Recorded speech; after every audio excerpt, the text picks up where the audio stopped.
Accidentally deleting important text messages can be frustrating, but with One UI 7 on the Galaxy S25, you can easily bring them back if you've backed them up to Samsung Cloud. Restoring from backup lets you recover deleted conversations quickly without having to rely on third-party apps, and you can choose to restore only your messages without affecting other data.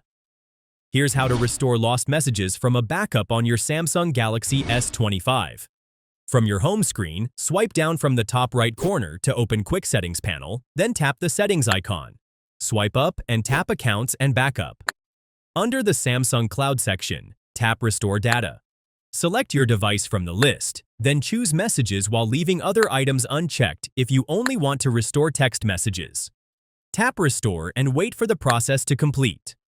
The time it takes will depend on how many messages you're restoring. When finished, tap Done. Open the Messages app and check if your conversations have been restored.